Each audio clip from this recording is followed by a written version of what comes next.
We have been working on consolidating two departments here at Brookdale, our intake department and our case management department.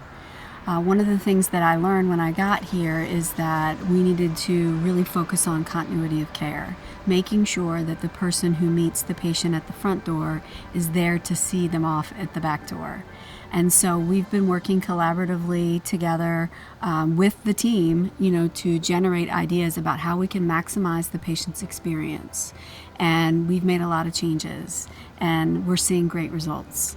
Our patients feel cared for the moment that they step into Brookdale, and it's because someone from Danelle's team is there to greet them.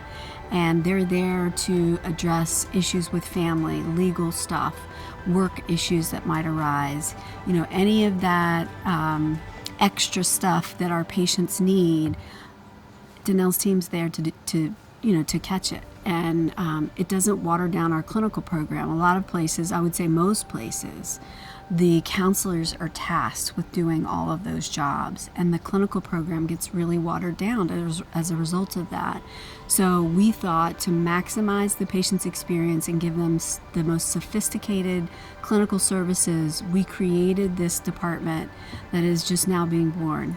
And we're really, really excited about it because our patients are getting their needs met here on a daily basis in a way that, other treatment centers can't provide.